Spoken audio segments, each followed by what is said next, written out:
4 time? Interesting. No, it's going to be in 4/4. Okay. I was trying to see how it looked in 5/4 and.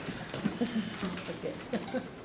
We're going to practice octaves for intervals. Oh, this is the one you showed, 11/42 friends? That's a heavy poem. Heavy, yeah. This guy is very interesting. He ended up committing suicide. I came up, when I first time I came out to the college, I won't tell you when that was, I walked into the bookstore and there was a book called In Watermelon Sugar. It's interesting. And the first lines were, in watermelon sugar, the deeds were done and done again in watermelon sugar. And I went, wow.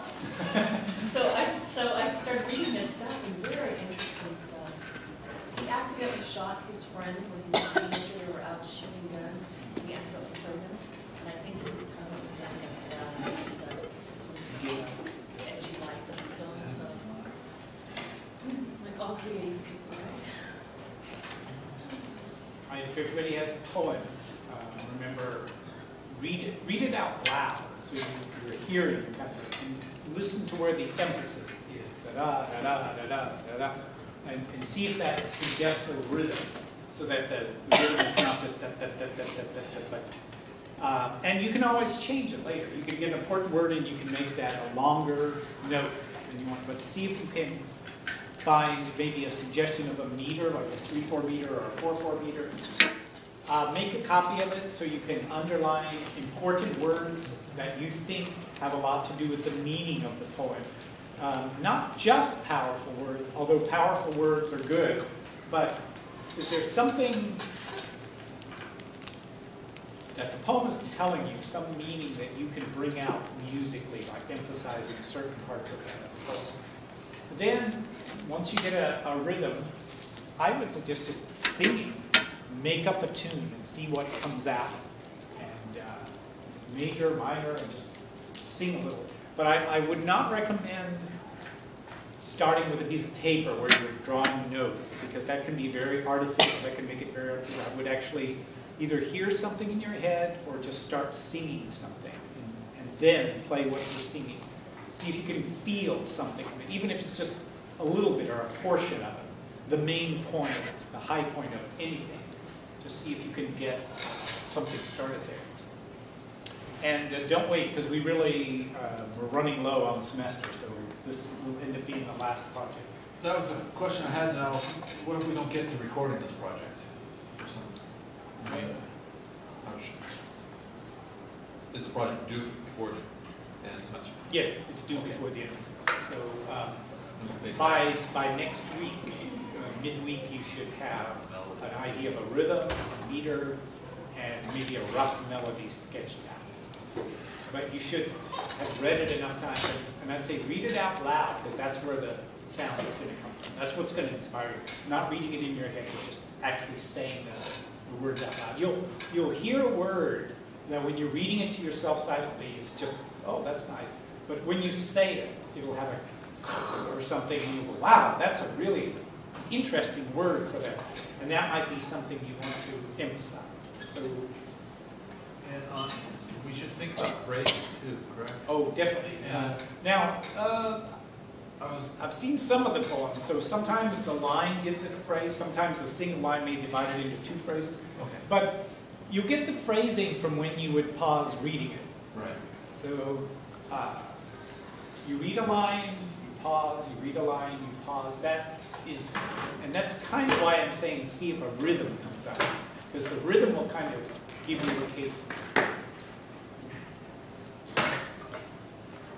Any questions about it?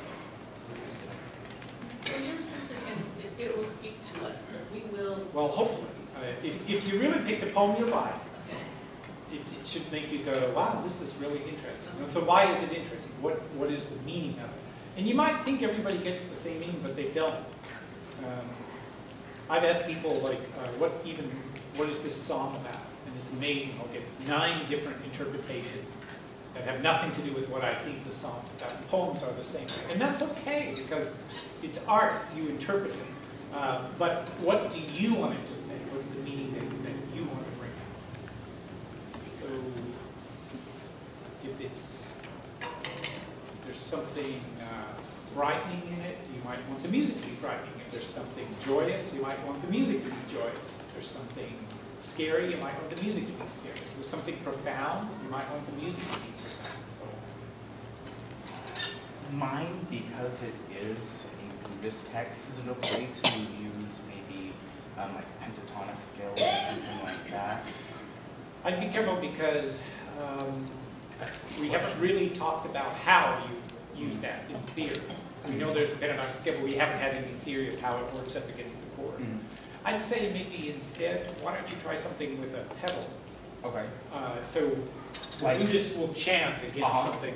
So you can have a single note or a drone of a fifth or something, but you could experiment with chords.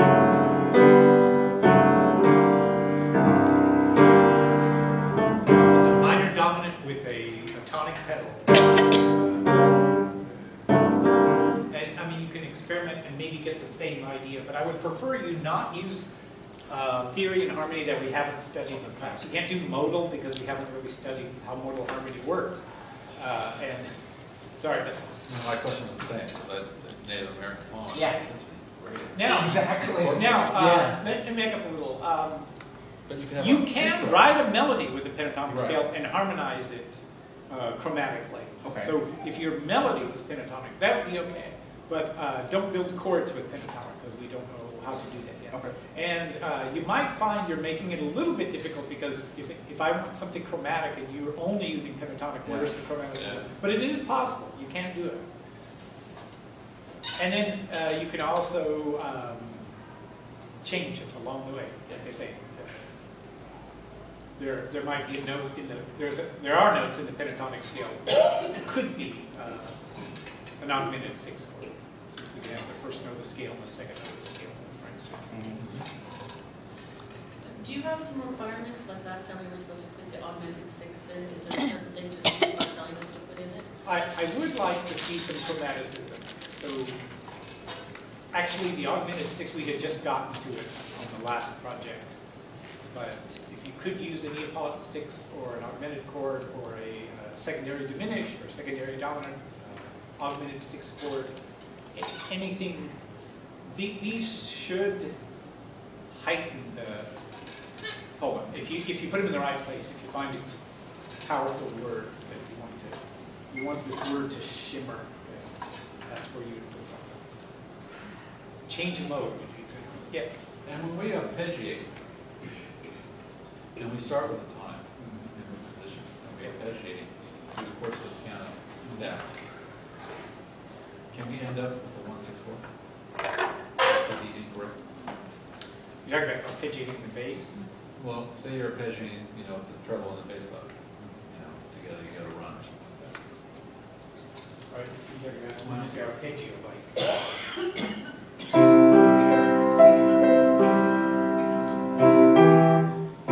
Yes, well, in our elementary form of writing that we know of, and the mistakes that we make a run, say we make a run with a tonic in group position or even in first version.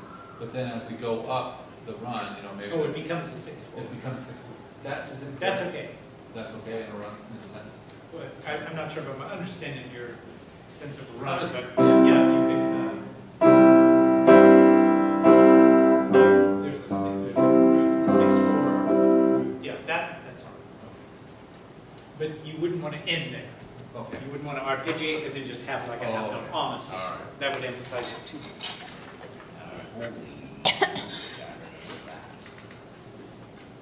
Yes. We don't put pedal on our sheet music, but Stephen's always put pedal on. What we could do, it depends if we have time. I'd like to, he's putting pedal. When you pedal on the piano, the general idea is you hold the pedal down, and that keeps everything sustained until the harmony changes. So if you've got a tonic harmony like this, and then it changes to subdominant, then you lift on the subdominant. So he's good enough to see where the chords are changing, but we didn't really talk about that very much. Exception to that would be if there's staccato written, then you would not use a pedal.